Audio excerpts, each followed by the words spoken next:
బంగ్లాదేశ్ ఎన్నికలకు కేవలం 48 గంటలు మాత్రమే మిగిలింది. అయితే జమాత్ చీఫ్ ఎక్స్లో పెట్టిన ఒక పోస్ట్ మొత్తానికి మోసం తెచ్చేలా ఉంది. ఆయన మహిళలపై చేసిన కామెంట్స్ దేశంలో పెను దుమారం రేపాయి. తేలిగ్గా గెలిచే ఎన్నికలు ఆయన జటిలం చేసుకున్నారు. ప్రస్తుతం బంగ్లాదేశ్లో పురుష ఓటర్ల కంటే మహిళా ఓటర్లు ఎక్కువగా ఉన్నారు. మరి ఆయన మహిళలను ఉద్దేశించి ఏమన్నారు? ఆయన కామెంట్స్కు బంగ్లాదేశ్ మహిళా ఓటర్లు ఎలా స్పందించారో ఈ కథనంలో చూద్దాం.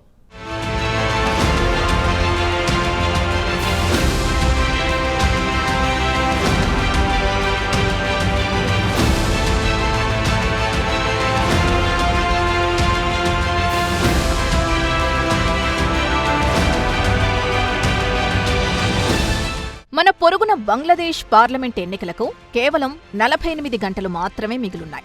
అయితే బంగ్లాదేశ్ జమాత్-ఏ-ఇస్లామీ నాయకుడు డాక్టర్ షఫీక్యుర్ రెహమాన్ చేసిన ఒక కమెంట్ ఆయన పార్టీ పుట్టి ముంచేలా ఉంది. ఆయన చేసిన ఒక్క కమెంట్తో యావత్ దేశం మహిళలు తీవ్ర ఆగ్రహంతో రగిలిపోతున్నారు. ఇక రెహమాన్ ఎక్స్లో ఉద్యోగాలు చేసే మహిళలంతా వేశ్యలు అని పోస్ట్ చేశాడు. దీంతో దేశంలోని మహిళా లోకమంతా రెహమాన్పై తిరుగుబాటు చేసినంత పని చేశారు. ఆయన కమెంట్లు పెను దుమారం రేపాయి. మహిళల హక్కుల్ని ఆయన కాలరాస్తున్నారంటూ ఆయనపై మండిపడ్డారు. దీంతో ఎన్నికల్లో పోటీ చేస్తున్న బీఎన్పీకి అవకాశాలు మెరుగుపడ్డాయి. ఇక దేశంలో మహిళా జనాభా 9,73,90,000 మందుంటే అదే పురుషుల విషయానికొస్తే 8,42,00,000 మంది మాత్రమే ఉన్నట్లు 2022 జనాభా గణాంకాల్ని బట్టి తెలుస్తోంది.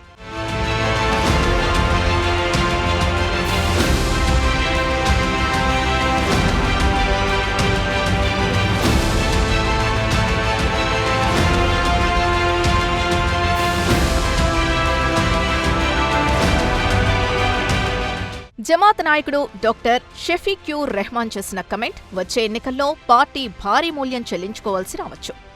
ఇక రెహమాన్ ఈ నెల 2న ఎక్స్లో పోస్టు పెట్టడం దేశంలో పెనుదుమారం రేగడం, వెంటనే ఈ పోస్ట్ని డిలీట్ చేయడం జరిగిపోయింది. తన అకౌంట్ హ్యాక్ అయిందని చెప్పారు. దీనిపై వెంటనే బీఎన్పీ స్పందించింది. బీఎన్పీ మహిళా విభాగం దీన్ని ఎన్నికల అంశంగా తమకు అనుకూలంగా మార్చుకుంది. బీఎన్పీ మహిళా విభాగం నాయకురాలు, కార్యకర్తలు ఢాకాలో చీపుర్లతో ప్రదర్శనలు నిర్వహించారు. ఇక బీఎన్పీ చైర్మన్ తారిక్ రెహమాన్ వచ్చిన అవకాశాన్ని చక్కగా వినియోగించుకున్నాడు. వెంటనే మహిళా ఓటర్లను జమాత్-ఏ-ఇస్లామీకి బ్యాలెట్ ద్వారా గట్టి జవాబివ్వాలని పిలుపునిచ్చారు. మహిళల పట్ల అవమానకరమైన రీతిలో జమాత్ నాయకుడు కమెంట్లు చేయడం సిగ్గుచేటని ఆయన మహిళల్ని రెచ్చగొట్టాడు. బంగ్లాదేశ్ మహిళలు కూడా వెంటనే స్పందించారు. పెద్ద సంఖ్యలో రోడ్లపైకొచ్చారు. యూనివర్సిటీ క్యాంపస్లలో పెద్ద సంఖ్యలో గుమిగూడారు. జమాత్ నాయకుడు చేసిన కమెంట్లకు నిరసనగా సోషల్ మీడియాలో మీమ్లు పెట్టారు. దీంతో బంగ్లాదేశ్లో ఈ అంశం నేషనల్ డిబేట్గా మారింది. ఇక జమాత్ పార్టీ అధికారంలోకొస్తే మహిళల భవిష్యత్ ఎలా ఉంటుంది అన్న చర్చ మొదలైంది. కొత్త బంగ్లాదేశ్లో మహిళల హక్కుల్ని కాలరాస్తారని బంగ్లాదేశ్ మహిళలు భయపడుతున్నారు. ఇవన్నీ ఒక ఎత్తైతే జమాత్ నాయకుణ్ణి బంగ్లాదేశ్లో అమీర్ అని కూడా అంటారు. ఈ పోస్ట్ పెట్టడానికి ముందు కూడా ఆయన అల్ జజీరా న్యూస్ ఛానల్కిచ్చిన ఇంటర్వ్యూలో మహిళలపై వివాదాస్పద వ్యాఖ్యలు చేశారు. అల్ జజీరా ప్రతినిధి రెహమాన్ను బంగ్లాదేశ్కు మహిళ నాయకత్వం వహించగలదా అని ప్రశ్నిస్తే అది అయ్యే పని కాదు. అల్లా ప్రతి ఒక్కరిని ఒక్కో పని కోసం పుట్టించారు. పురుషులు పిల్లల్ని కనలేరు కదా అంటూనే మరో అడుగు ముందుకేసి మీరు మీ పిల్లల్ని మీ బ్రెస్ట్ నుంచి పాలు తాగించలేరు కదా అని, ఇది అల్లా సృష్టి, అల్లా పురుషులకు స్త్రీలకు మధ్య అందుకే వ్యత్యాసం ఉంచారు. అల్లా మనల్ని సృష్టించాడు, దాన్ని ఎవరూ మార్చలేరు అని చెప్పుకొచ్చారు.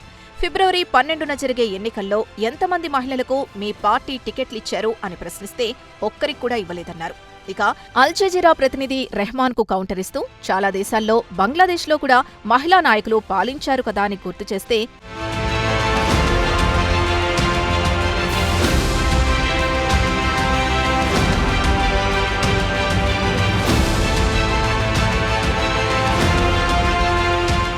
ఏవో కొన్ని దేశాలని ప్రశ్నకు పూర్తిగా జవాబు చెప్పకుండా దాటవేశారు. అటు తర్వాత జనవరి 31న ఆయన వివాదాస్పదమైన కమెంట్ని ఎక్స్లో పోస్ట్ చేశారు. ఆధునికత పేరుతో మహిళలు ఇంటి నుంచి బయటకు వెళ్తూ ఉంటారు. బయటకొచ్చిన ఈ యువతులు ఎక్స్పోజింగ్ చేసి పురుషుల్ని రెచ్చగొడతారు, అసభ్యంగా ప్రవర్తిస్తారు. ఇది ఒక రకమైన వ్యభిచారమని అన్నారు. పనిచేసే సంస్థల్లో మహిళలు వేధింపులకు గురికావడం ఇవన్నిటికీ ఎక్స్పోజింగ్ కారణమంటూ ఆధునికత పేరుతో మహిళలు విచ్చలవిడిగా తిరగడం పతనానికి లక్షణాలు అంటూ మహిళలపై తన అక్కస్ను తీర్చుకున్నాడు. రెహమాన్ కమెంట్లు బంగ్లాదేశ్లో పెను దుమారం రేపాయి. వెంటనే ఆయన ఈ నెల 4న ఎక్స్లో మరో పోస్ట్ పెడుతూ 4 రోజుల క్రితం తన అకౌంట్ హ్యాక్ అయిందని, తనపై తప్పుడు ప్రచారం చేస్తున్నారని వివరణ ఇచ్చుకున్నారు.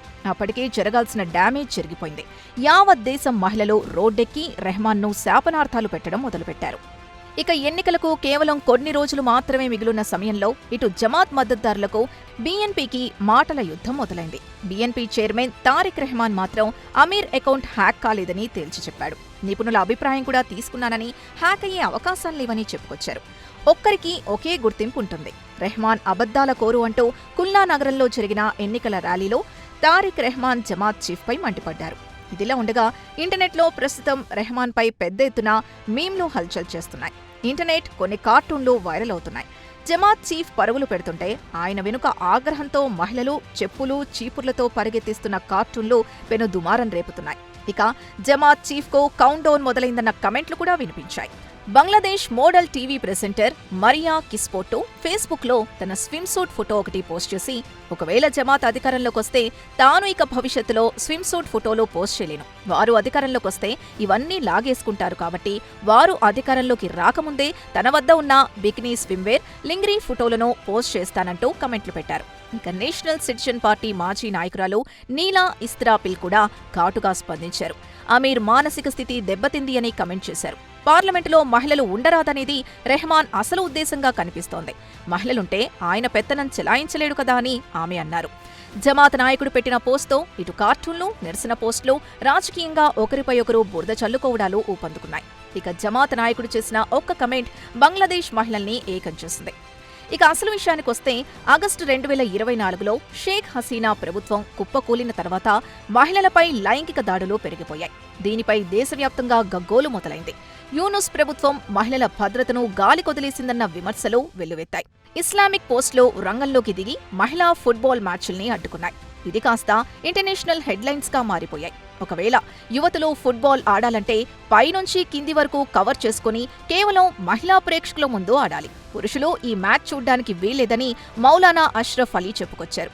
ఇక మహిళలు కార్పొరేట్ ఉద్యోగాలు మానేసి ఇళ్లకే పరిమితం కావాలని బెదిరింపులు మొదలయ్యాయి. బ్యాంకుల్లో మహిళా ఉద్యోగులకు డ్రెస్ కోడ్ విధించడం మొదలుపెట్టారు. దీనిపై ఆన్లైన్లో పెద్ద ఎత్తున విమర్శలు రావడంతో బ్యాంకులు ఈ నిబంధనని ఎత్తివేశాయి. హసీనా ప్రభుత్వం కుప్పకూలిన తర్వాత నుంచి మైనారిటీ యువతులు, ఆర్టిస్టులు, జర్నలిస్టులపై ఇస్లామిస్ట్ ఛాందసవాదులు లేనిపోని నిర్బంధాలు విధించారు. అధికారంలో లేనప్పుడే ఇన్ని నిర్బంధాలు విధిస్తే ఇక జమాత్ అధికారంలోకి వస్తే ఇంటి బయటకొచ్చి ఊపిరి పీల్చుకునే స్వేచ్ఛ కూడా ఉండదేమో అని బంగ్లాదేశ్ మహిళలు భయపడుతున్నారు. మరో 2 రోజులాగితే జమాత్ గెలుస్తుందో లేదో ఆ సస్పెన్స్ కూడా వీడిపోతుంది.